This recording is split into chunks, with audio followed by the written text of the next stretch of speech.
Hello friends, welcome back to my channel Learn and be updated with Anika। বন্ধুরা আজকে আমরা আসামের খুব ভালো একটি ইউনিভার্সিটি থেকে পিএইচডি অ্যাডমিশনের নোটিফিকেশান দেখব। এই নোটিফিকেশানটি পাবলিশ হয়েছে গৌহাটি ইউনিভার্সিটি আসাম থেকে।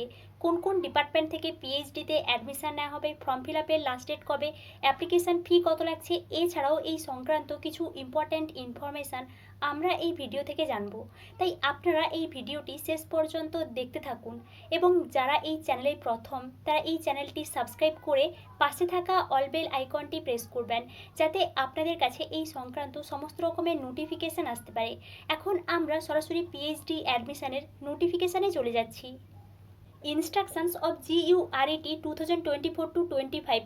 ফার্স্ট এখানে জেনারেল ইনস্ট্রাকশনস দেওয়া আছে। আমরা এখান থেকে সংক্ষেপে কিছু বিষয় আলোচনা করব।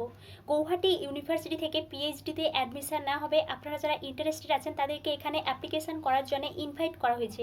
ফার্স্ট কিন্তু এখানে অ্যাপ্লিকেশন ফিটা বলে দেওয়া হয়েছে ₹1500 বা 1500 টাকা করে লাগছে পার সাবজেক্টে, যেটা আপনারা অ্যাপ্লিকেশন করার সময় পেমেন্ট করতে পারবেন। এবং এখানে আরও কিছু বিষয় দেওয়া আছে, আমরা একটু ওভারভিউটা দেখে নিচ্ছি। এখানে 3টা প্রসেসের মাধ্যমে কিন্তু পিএইচডিতে অ্যাডমিশন নেওয়া হবে। First the central application process, অর্থাৎ আপনাদেরকে ফার্স্ট অ্যাপ্লিকেশন করতে হবে, তারপর কিন্তু এখানে GURET 2024 হবে বা রেট এক্সাম হবে, নেক্সট কাউন্সিলিং হবে এবং এর ভিত্তিতে কিন্তু এখানে পিএইচডিতে অ্যাডমিশন নেওয়া হবে। নেক্সট এখানে কিন্তু এলিজিবিলিটি ক্রাইটেরিয়া বলা আছে। আপনারা সবাই জানেন আপনাদেরকে মাস্টার ডিগ্রি করতে হবে যে কোনো ফ্যাকাল্টিস থেকে, arts, science, commerce, management, law, technology, engineering and medicine or other professional subjects of GU with not less than 55% marks. অর্থাৎ আপনারা বুঝতেই পারছেন মাস্টার ডিগ্রি কমপ্লিট করতে হবে এবং মাস্টার ডিগ্রিতে 55% মার্কস পেতে হবে। যে সমস্ত ক্যান্ডিডেটসরা রিজার্ভড ক্যাটাগরির আছেন তাদেরকে কিন্তু রিল্যাক্সেশন দেওয়া হয়েছে এবং তারা কিন্তু এখানে 50% যদি মার্কস পেয়ে থাকেন তাহলে আপনারা এখানে অ্যাপ্লিকেশান করতে পারবেন। এবং আপনারা যারা এখন পোস্ট গ্র্যাজুয়েশনের ফাইনাল এক্সামিনেশান দেবেন বা ফাইনাল ইয়ারে আছেন তারাও কিন্তু এখানে অ্যাপ্লিকেশান করতে পারবেন। কিন্তু আপনারা যদি এখানে অ্যাডমিশান হন, অ্যাডমিশানের সময় কিন্তু আপনাদেরকে সার্টিফিকেটটা দেখাতে হবে। এই বিষয়গুলো কিন্তু বলা আছে। নেক্সট সিলেকশন প্রসিডিওর, ফার্স্ট কিন্তু এখানে রেট এক্সাম হবে, নেক্সট কাউন্সিলিং হবে এবং এর ভিত্তিতে কিন্তু সিলেকশন করা হবে। নেক্সট দেখুন ইন্টারন্যাশনাল অ্যাপ্লিক্যান্টস। এখানে ইন্টারন্যাশনাল অ্যাপ্লিক্যান্টস এর সম্পর্কে কিছু ডিটেলস দেওয়া আছে। আমরা ইম্পর্ট্যান্ট ডেটসে চলে যাচ্ছি। Duration of the GURET 2024 2 hours, অর্থাৎ এখানে কিন্তু 2 ঘন্টার ডিউরেশানের রেট এক্সাম হবে। অনলাইন অ্যাপ্লিকেশান কিন্তু স্টার্ট হয়ে গেছে 5th জুন 2024 থেকে এবং ফর্ম ফিল আপের লাস্ট ডেট 15th জুন 2024-এ, অর্থাৎ আর বেশি দিন কিন্তু নেই। আপনারা যারা ইন্টারেস্টেড আছেন এই ডেটের মধ্যে কিন্তু অ্যাপ্লিকেশানটা করে দেবেন। আই থিঙ্ক এই ডেটটা বাড়ানো হতে পারে, আপনারা অলওয়েজ ওয়েবসাইটটা চেক করবেন। নেক্সট এখানে আরও কিছু ডেট শিডিউল দেওয়া আছে, আমি এই বিষয়ে ডিটেলস আলোচনা করছি না, আপনারা এখান থেকে ডেট শিডিউলটা ভালো করে একটু দেখে নেবেন। নেক্সট দেখুন GURET 2024 এই বিষয়ে কিছু ডিটেলস দেওয়া আছে, স্ট্রাকচার, টাইমিং বা মার্কিং, এক্সামশন ফ্রম GURET 2024। এই রেট এক্সাম থেকে কোন কোন ক্যান্ডিডেটসরা এক্সাম ডেট ওই বিষয়টা কিন্তু ডিটেলস দেওয়া আছে। যে সমস্ত ক্যান্ডিডেটসরা ইউজিসি নেট কোয়ালিফাই করেছেন বা CSIR নেট কোয়ালিফাই করেছেন, JRF পেয়েছেন বা আদার কোনো ন্যাশনাল লেভেল ফেলোশিপ আছে, তারা কিন্তু এখানে শুধুমাত্র ইন্টারভিউ দিতে পারবেন। অর্থাৎ আপনারা কিন্তু এখানে GURET থেকে এক্সাম ডেট কিন্তু আপনাদেরকে এখানে অ্যাপ্লিকেশান করতে হবে এবং কাউন্সিলিংয়ে কিন্তু যেতে হবে। এই বিষয়টা কিন্তু এখানে বলে দেওয়া হয়েছে। নেক্সট দেখুন আফটার GURET 2024 এই রেট এক্সামের পর কি কি হবে সেই বিষয়টা কিন্তু এখানে দেওয়া আছে। আপনাদের কিন্তু একটা মেরিট লিস্ট পাবলিশ হবে এবং মেরিট লিস্ট পাবলিশ হওয়ার পরে কিন্তু কাউন্সিলিং হবে। এই বিষয়গুলোই কিন্তু এখানে দেওয়া আছে। Next other details of GURET 2024, আদার কিছু ডিটেলস দেওয়া আছে এবং রিজার্ভেশন পলিসি দেওয়া আছে। এবং এটি ছিল গৌহাটি ইউনিভার্সিটি থেকে পিএইচডি অ্যাডমিশনের একটি নিউ নোটিফিকেশান। আপনারা এখনও যারা ফর্ম ফিল আপ করেননি তারা কিন্তু অ্যাপ্লিকেশানটা করে দেবেন।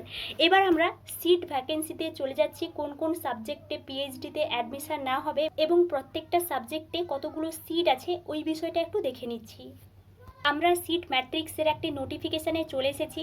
GURET 2024 Guwahati university. ফার্স্ট কিন্তু এখানে সিরিয়াল নাম্বার দেওয়া আছে, ডিসিপ্লিন দেওয়া আছে, ডিপার্টমেন্ট বা institution, course, tentative vacancy position including fellowship holder for academic session 2024-25 seats may be enhanced except MPhil programme. এই বিষয়টা কিন্তু দেওয়া আছে, অর্থাৎ এখানে কিন্তু ভ্যাকেন্সি দেওয়া আছে। ফার্স্ট এখানে অ্যানথ্রোপোলজি থেকে এখানে 15 সিট আছে, কেমিক্যাল সায়েন্স থেকে 7, ম্যাথমেটিক্যাল সায়েন্স থেকে 1, ফিজিক্যাল সায়েন্স থেকে 5, অ্যারাবিক থেকে 8, আসামিস থেকে 14, বেঙ্গলি থেকে 8, বায়ো ইঞ্জিনিয়ারিং অ্যান্ড টেকনোলজি থেকে 7, বায়োটেকনোলজি থেকে 4, বোদো থেকে 2, বোটানি থেকে 22, বিজনেস অ্যাডমিনিস্ট্রেশন থেকে 11, কেমিস্ট্রি থেকে 23, ক্লিনিক্যাল সাইকোলজি থেকে 12, ইকোনমিক্স থেকে 18, ইসিটি এখান থেকে 4 সিট আছে, এডুকেশন থেকে 13 সিট আছে। নেক্সট দেখুন, নেক্সট কিন্তু ইএলটি থেকে 4 সিট আছে, ইংলিশ থেকে 15, এনভায়রনমেন্টাল সায়েন্স থেকে 2, নেক্সট ফকলোর স্টাডিজ থেকে 8 সিট আছে, ফ্রেঞ্চ থেকে 5, geography 18, geological science 8, Hindi seat নেই, হিস্ট্রি থেকে 11, ইনফরমেশন টেকনোলজি থেকে 10, ইনস্ট্রুমেন্টেশন সায়েন্স এখান থেকে 8 সিট আছে, ল থেকে 4, library and information science 8, linguistics 3, mathematics 16, next MIL and LS এখান থেকে 7 সিট আছে, পার্সিয়ান থেকে 8, ফিলোজফি থেকে 5, নেক্সট ফিজিক্স থেকে 21, পলিটিক্যাল সায়েন্স থেকে 11, সাইকিয়াট্রিক নার্সিং থেকে 3, সাইকিয়াট্রিক সোশ্যাল ওয়ার্ক থেকে 11, সাইকিয়াট্রিক সোশ্যাল ওয়ার্ক থেকে 4, সাইকোলজি থেকে 4, সংস্কৃত থেকে 4, সোশিওলজি থেকে 3, স্ট্যাটিস্টিক্স থেকে 4, ওমেন স্টাডিজ থেকে 3, জুলজি থেকে 9। টোটাল এখানে কিন্তু অনেকগুলোই ভ্যাকেন্সি আছে, আপনারা দেখতেই পাচ্ছেন। আপনারা এখান থেকে একটা স্ক্রিনশট নিয়ে নিতে পারেন বা আপনারা নোটিফিকেশানটি ডাউনলোড করে ভালো করে একটু দেখে নিতে পারেন। আপনারা যারা ইন্টারেস্টেড আছেন তারা কিন্তু অবশ্যই এখানে অ্যাপ্লিকেশানটা করতে পারেন। এবার আমরা অফিসিয়াল ওয়েবসাইটে চলে যাচ্ছি। আমরা কোথা থেকে ফর্ম ফিল আপ করবো ওই লিঙ্কটা একটু দেখে নিচ্ছি। আমরা গৌহাটি ইউনিভার্সিটির অফিসিয়াল ওয়েবসাইটে চলে এসেছি। উপরে দেখুন একটা লিঙ্ক দেওয়া আছে guwahati.ac.in। এটি হচ্ছে গৌহাটি ইউনিভার্সিটির অফিসিয়াল ওয়েবসাইট। এবার আপনারা এখানে বাঁ দিকে উপরে দেখুন মেনু বাটন দেওয়া আছে, আপনারা এই মেনু বাটন অপশানে ক্লিক করবেন। তারপর আপনারা এখান থেকে অ্যাডমিশন অপশানে ক্লিক করবেন। এই অ্যাডমিশন অপশানে ক্লিক করলে আপনাদের সামনে এই ধরনের ইন্টারফেস চলে আসবে। এবার আপনারা যদি একটু নিচের দিকে দেখেন তাহলে আপনারা এখানে দেখতে পাবেন for online application GURET 2024-25 @onlinegu.in। এখানে আপনারা ক্লিক করবেন, তাহলেই আপনারা এই ধরনের ইন্টারফেস দেখতে পাবেন। এখানে দেখুন ইম্পর্টেন্ট নোটিশ দেওয়া আছে, নোটিশেস অ্যান্ড ইনস্ট্রাকশনস দেওয়া আছে, তার ঠিক নিচেই কিন্তু দেওয়া আছে application for GURET 2024-25 is live now, click here to apply. এখানে আপনারা ক্লিক করবেন, তাহলেই আপনারা এই ধরনের ইন্টারফেস দেখতে পাবেন। এখানে কিন্তু লাস্ট ডেটটা বলে দেওয়া হয়েছে। আপনারা এখানে ক্লিক হেয়ার অপশানে ক্লিক করবেন। এই ক্লিক হেয়ার অপশানে ক্লিক করলে আপনাদের সামনে এই ধরনের ইন্টারফেস চলে আসবে অ্যাপ্লিকেশান ফর GURET 2024। এখান থেকে আপনারা কিন্তু ফর্ম ফিল আপ করতে পারবেন। আপনাদের এখানে কিছু ডিটেলস দিতে হবে এবং আপনারা ডিটেলসগুলো দিয়ে এখান থেকে আপনারা ফর্ম ফিল আপ করতে পারবেন। নেক্সট দেখুন, নেক্সট কিন্তু এখানে ইনস্ট্রাকশনস অফ GURET 2024-25 এখানে আপনারা ক্লিক হেয়ার টু ভিউ অপশানে ক্লিক করলে আমরা যে ইনস্ট্রাকশনসটি দেখলাম এই ইনস্ট্রাকশনটি ডাউনলোড করতে পারবেন। এবং নেক্সট কিন্তু দেওয়া আছে tentative vacancy position for GURET 2024-25। Click here two view অপশানে ক্লিক করবেন, তাহলে আমরা যে ভ্যাকেন্সির নোটিফিকেশানটি দেখলাম এই নোটিফিকেশানটি ডাউনলোড করতে পারবেন। এবং এটি ছিল এই গৌহাটি ইউনিভার্সিটি থেকে PhD অ্যাডমিশনের একটি নিউ নোটিফিকেশান। এই বিষয়ে আপনাদের যদি কোনো এনকোয়ারি থাকে তাহলে আমাকে অবশ্যই কমেন্টে জানাবেন এবং আপনারা এই চ্যানেলের সঙ্গে কানেক্টেড থাকুন। অন্যান্য ইউনিভার্সিটি থেকে PhD অ্যাডমিশনের নোটিফিকেশান পাবলিশ হলে আমি আপনাদেরকে অবশ্যই ইনফর্ম করব। Thank you.